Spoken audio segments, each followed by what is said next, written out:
ask you this because I'm quite into the sort of ins and outs of this. What is the biggest difference between being a minister and being a backbench MP? I mean, freedom. Promoted. Is it a fundamental change? Yes, fundamental. In what way? Yeah, I mean, look, it's apart from the car. What car? I get the bus. I have a big red ministerial car with 70 other people in it. But it's the big difference is, you know the old line, you campaign in poetry and you govern in prose. Well, you oppose your own government in hard rock. You know, you've really got to shout at it and beat it. And chairing the Foreign Affairs Committee and being a backbench MP, if you wanted to get change, you really had to make a lot of noise.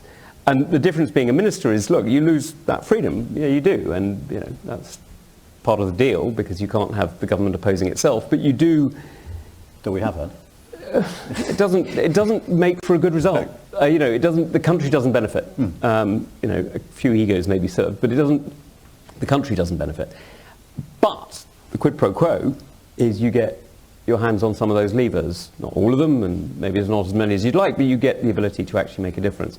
And so we have some pretty robust discussions. And actually, one of the things that I've been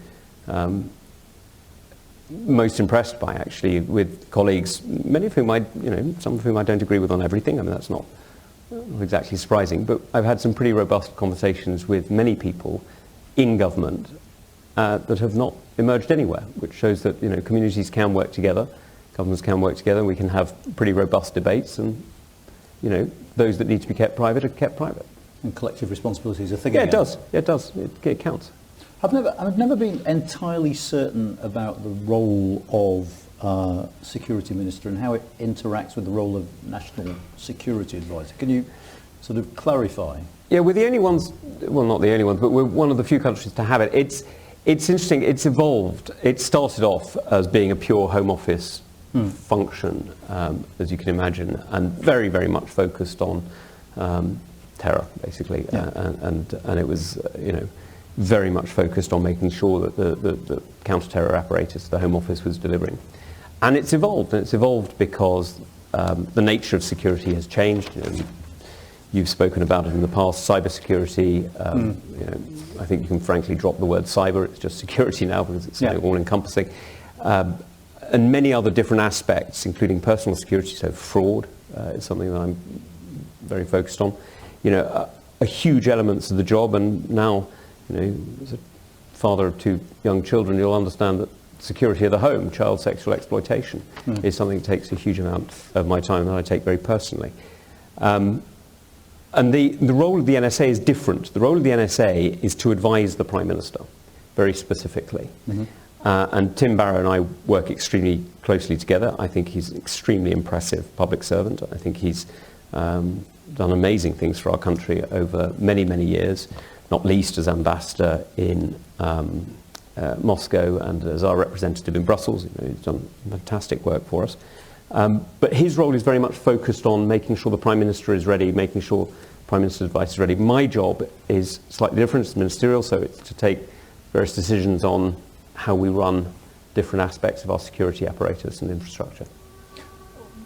Where does security end? I mean, it's very easy nowadays, isn't it, to talk about environmental security, economic security, human security. And that's right, it's all me. Yeah, but is it delineated?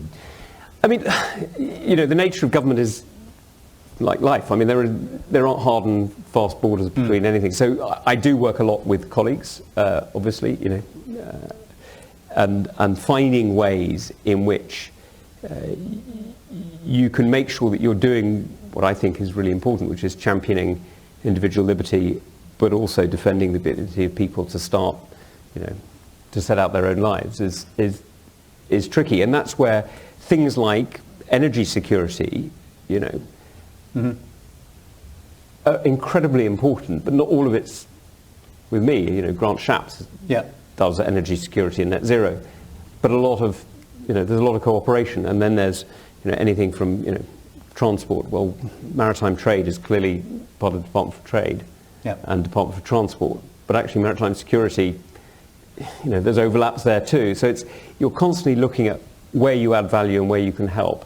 And it's very easy in any large organisation to sort of double up. Yeah. And so what you've got to be careful about doing is making sure you're adding, you're not just crowding out. And I suppose one of the dangers, as soon as you start